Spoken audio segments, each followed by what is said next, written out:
Usted tuvo la premisa aquí en nuestro programa del único caso en el mundo que se le colocó un marcapasos a una jovencita de menos de 15 años y embarazada.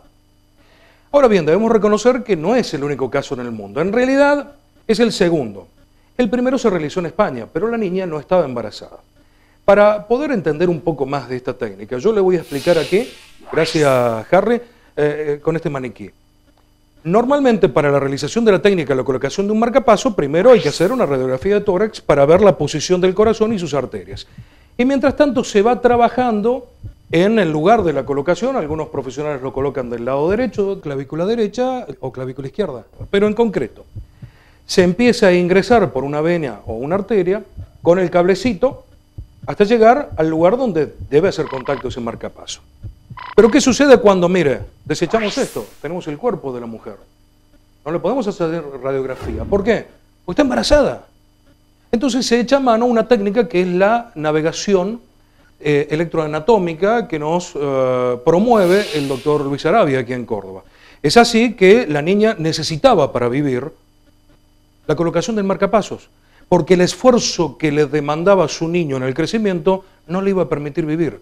En muchos casos se recomienda, y esto se lo voy a contar a usted off the record, se recomienda quizás que no continúe ese embarazo, porque pone en riesgo a la mamá y obviamente pone en riesgo al niño. Pero en Córdoba, el doctor lo hizo casi a ciegas, pero nos va a explicar mejor la técnica él. Las dos formas de implantar un marcapasos en cualquier persona son poniendo los cables a través de una vena, viéndolo por rayos, o en los niños muy pequeños donde las venas son muy delgadas o en alguna situación puntual, con cirugía a cielo abierto abriendo el tórax. En ambos casos, en ambas situaciones, en una mujer embarazada no son convenientes ninguna de ellas, o por la radiación o por la exposición a cirugía mayor.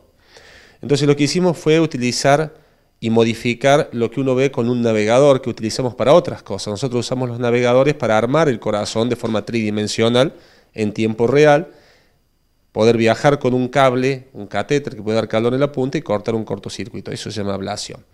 Para eso fue diseñado un navegador. Bueno, nosotros modificamos la tecnología esa y lo que hicimos fue dibujar las venas sin rayos, a merced a este tipo de equipo, luego dibujar todo el corazón por dentro y pudimos navegar con el cable de marcapaso como si fuera el cable de ablación, viendo por dentro por dónde pasábamos y lo pudimos implantar.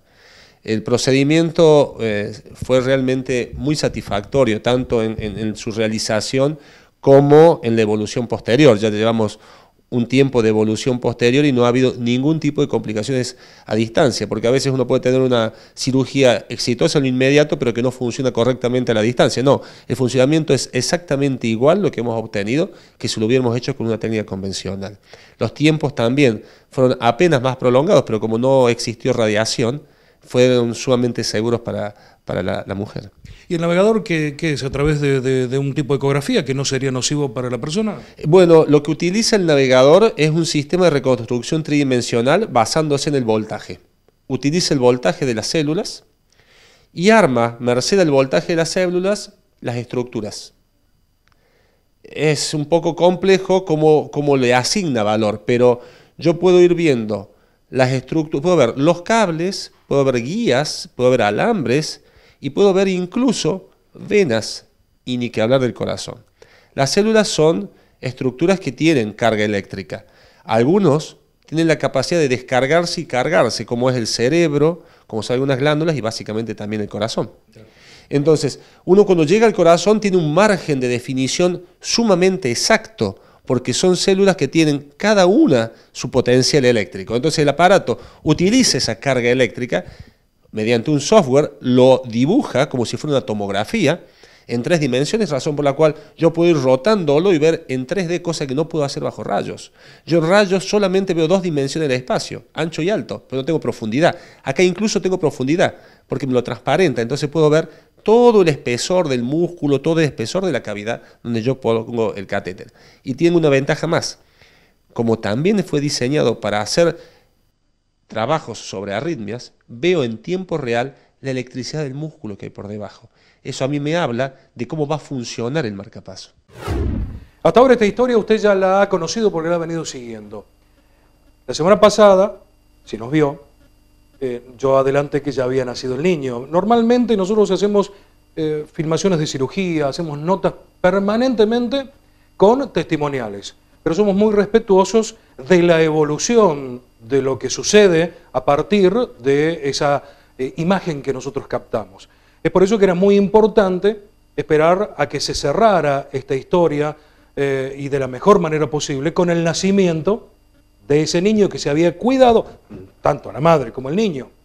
Es por eso que ya hace tiempo que la tenemos grabada a la protagonista de esta historia. Y queremos compartir entonces, ahora que el final fue feliz, un poco qué sentía antes de la cirugía.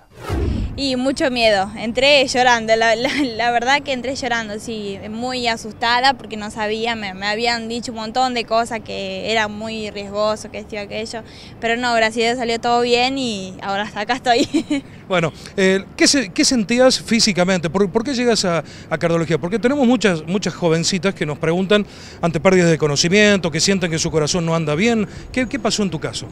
Yo jugaba al vóley. Bueno, ahora por el caso del embarazo no juego más, pero ya hace 5 años que jugaba. Y bueno, como entré en una competencia, en sub-13 sería, me tuvieron que hacer el EMAC, el estudio completo, y me salió que tenía un problema de corazón, que era de nacimiento, pero yo no sabía nada. Así que directamente, en mi localidad, yo fui a un sanatorio y el doctor me dijo, no te tocábamos acá porque no sabían mucho el tema. Así que me derivaron acá a Córdoba al doctor Luis Arabia. Bueno, vos sabés que sos el segundo caso de embarazo en el mundo, pero el primero que se coloca un marcapaso de esta característica, o sea, sos única en el mundo. Pero hay mucha gente que también te va a escuchar tu voz y que va a decir, es lo que a mí me pasa, yo tengo mucho miedo. ¿Qué le decís a quien está padeciendo lo mismo que vos? Que no tengan miedo, que vayan enseguida al médico, que se hagan tratar y que no tengan miedo y que si es cuestión de plata, que hablen a la gente, porque yo hablé a la gente y me ayudaron mucho. Bueno, eso es muy importante. Mónica, qué miedo cuando como mamá uno nota que su niño no anda como tiene que andar y le dicen, para colmo, problemas cardíacos. Sí, hola, buenas tardes.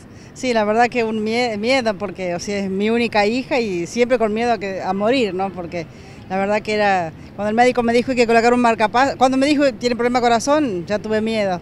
Y cuando me colocó un marcapaso, peor. Pero bueno, gracias a Dios, siempre toda la confianza que me dio el médico de que todo iba a estar bien, de que todo iba a salir bien. Y bueno, después salió esto del embarazo, que por eso es el marcapaso por vía navegación. Pero bueno, todo bien, gracias a Dios. Con mucho miedo, porque ese día fue, esas 2 horas y media fueron, no sé, una eternidad para mí y para el papá. Pero bueno, siempre con la confianza de que todo iba a estar bien y con el miedo, pero bueno. Lo mismo que le dije a tu hija, es decir, hay muchas personas que están pasando por este problema y justamente vos ya lo pasaste, ¿qué le dirías? Bueno, yo le di a toda la gente que tiene problema de corazón, le diría que primero que tengan fe, porque Dios es grande, y a toda la gente enferma, ¿no? Que tenga paciencia y que tenga fe en Dios. Y por supuesto en su médico, porque yo tuve la suerte de estar con el doctor Arabia, que fue que me derivaron a él, y bueno, y como siempre, y como hasta hoy mismo que fuimos del médico, él nos dice siempre que todo va a estar bien y nos da mucha confianza. Y bueno, y yo la verdad que estoy contenta por tenerla hoy conmigo a mi hija y ver que está bien, porque a pesar de que está embarazada, ver que está bien. Bueno, eso es fundamental. Mónica, gracias por tu valentía de prestarte las cámaras. No, muchísimas gracias a ustedes por todo esto que están haciendo. Y yo a vos no voy a decir el nombre, pero te voy a pedir que te pongas de costado y va a bajar la cámara, porque acá está Enzo. Felicitaciones. Muchas gracias y muchas gracias por la nota. Realmente cerró y felizmente esta historia, que desde el punto de vista profesional lo relevante es que es el único caso en el mundo y que puede a su vez abrir las posibilidades terapéuticas a muchas otras personas que puedan necesitarlo.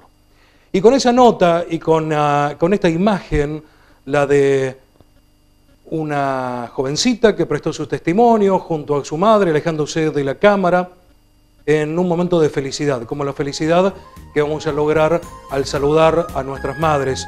Algunos, como en mi caso, simplemente con el recuerdo, y otros abrazándola porque es el día de mamá. A Nancy Mayorga, mi esposa, que me dio la felicidad de estas 2 hermosas niñas, a Nora, su mamá, y en ellas voy a depositar el beso a todas las madres para decirle muy feliz día mamá. Hasta la próxima semana. Gracias por habernos acompañado. Como siempre digo, este fue nuestro trabajo semanal para su salud.